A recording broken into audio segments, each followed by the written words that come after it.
සිද්ධි හැටියට අධ්‍යයනය කරන එක. සිද්ධි ආත්ම තමන්ගේ කරලා ගන්න එක නෙවෙයි මදහත් බව කියලා කියන්නේ. මම මේ කාරණා ටික කතා කරගෙන ගිය ඇත්තටම ඔය ඇත්ත ගැන කියන වගේම අපේ සංඝරක්කිත හාමුදුරුවෝ ගැන කියන්නේ. උන්වහන්සේ පුංචි තරුණ භික්ෂුන් වහන්සේ නමක් හැටියට මහාන කළේ අපේ හිතවත් අපේ පරකඩුවේ සරණංකර නායක හාමුදුරුවෝ. උන්වහන්සේත් වැඩ කරන්න හරි හපනේ. උන්වහන්සේට බෑ නෑ කියන වචන නෑ. උන්වහන්සේ වගේ හරි දක්ෂ පක්ෂ කෙනෙක්. ඒ වගේම අර ගහේ කට උල් කරන්න ඕනේ නෑ කිව්වා වගේ උන්වහන්සේගේ ගෝලයක් සංඝරක්කිත හාමුදුරුවෝත් ඒ වගේ. වැඩ කරන්න හරිම දක්ෂයි.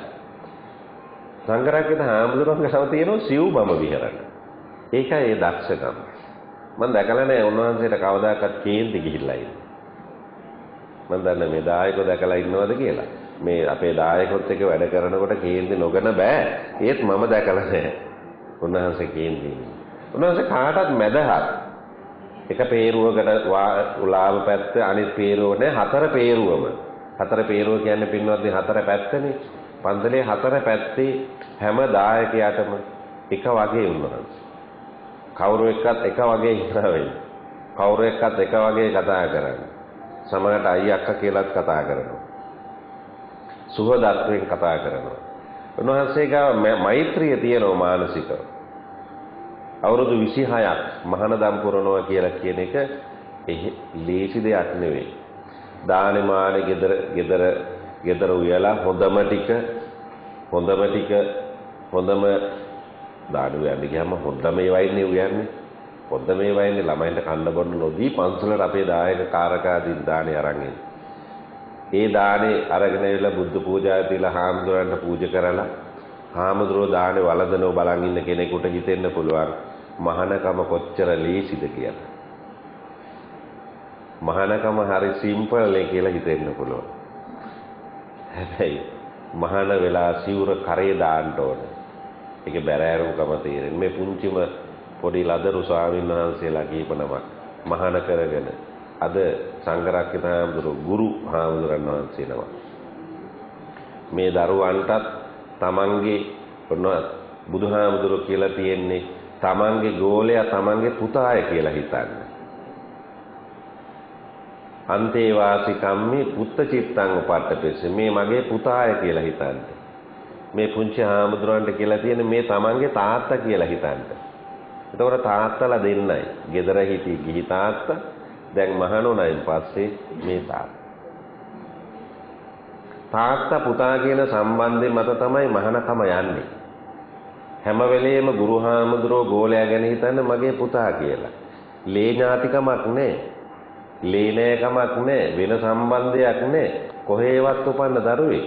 පන්සලට ගෙනල්ලා තමන්ගේ පුතා කියන මානසික සිතුවිල්ල. හැම කෙනෙකුට මේ සිතුවිල්ල ඇති කරගන්න බෑ. ඇති කරගන්න බෑ. දරුවෝ නැති කාලේ අරන් හදනවා දරුවෙක්. ඊට පස්සේ දරුවා හම්බුණයින් පස්සේ අර අරන් හදන දරුවට කරුණාව නැති වෙනවා අපේ ඇත්තන්ට.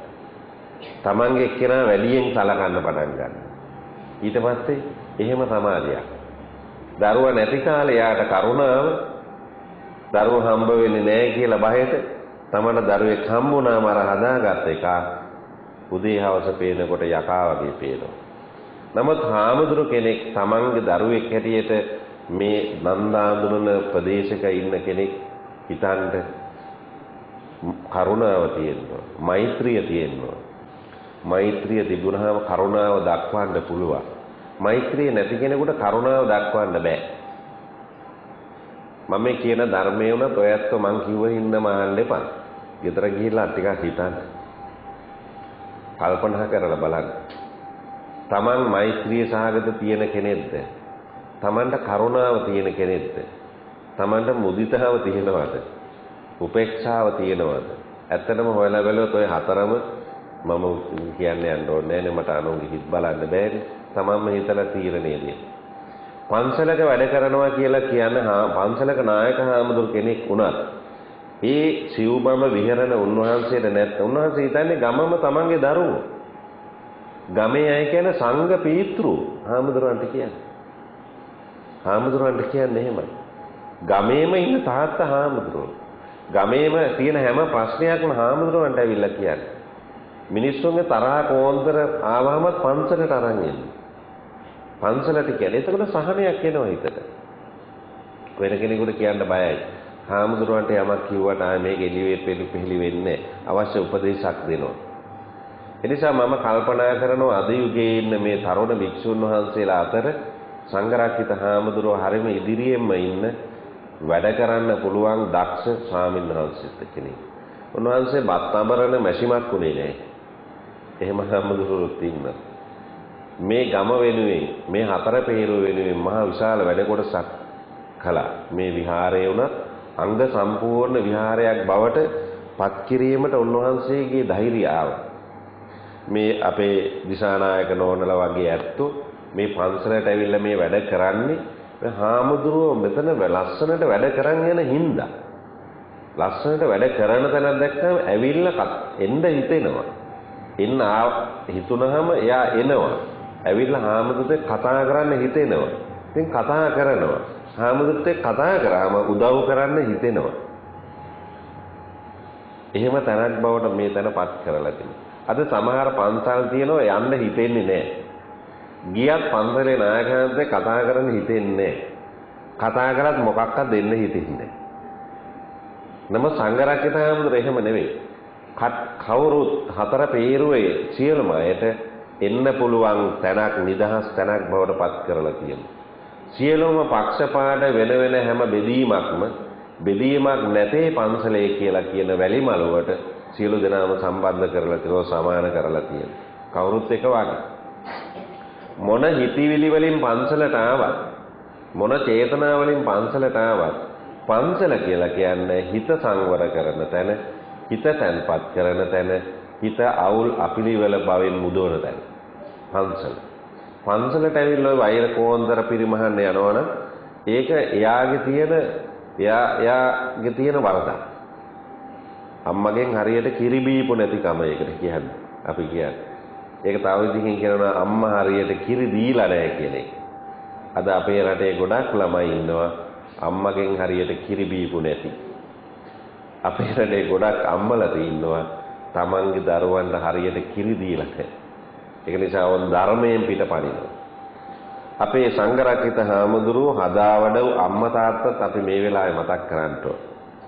අද මේ වෙලාවට නාවත් ප්‍රේමදාස හපුආරච්චි මහත්මයා, සෝමලතා කළුආරච්චි මහත්මිය, අම්මා තාත්තා, ඒ අම්මා තාත්තා මේ දරුවා හදලා ශාසනයට පූජා කරපු හින්දා තමයි මේ හා සමාන ආලෝකයක් ගමට ලැබිලා තියෙන්නේ. එළියක් ගමට ලැබිලා. ඒ අම්මා මේ පුතා තමන්ගේ ළඟ තියාගත්තා නම් මේ හා එළියක් නැහැ. ඒ නිසා තමයි කිසියම් අම්මා කෙනෙක් තාත්තා කෙනෙක් දරුවෙක් ශාසනයට පූජා කළොත් ඒ පූජා කරපු අම්මගේ තාත්තගේ හතර වර්ගයක් නිවන් දකින්නවා කියලා කියන්නේ. හතර වර්ගය විස්තර කරන්න වෙලාවක් නැහැ. හතර වර්ගයක් නිවන් දැකීමේ වරප්‍රසාද ලැබෙන්නේ මේ සංසාරගත ලීලය තමන්ගේ දරුවා තමන් තියාගන්නේ නැතුව පොදු මහ ජනතාවට රටට යහපතක් වෙන්න, ජාතියට යහපතක් වෙන්න, ආගමට යහපතක් වෙන්න මේ දරුවා වැඩ කරන නිසා.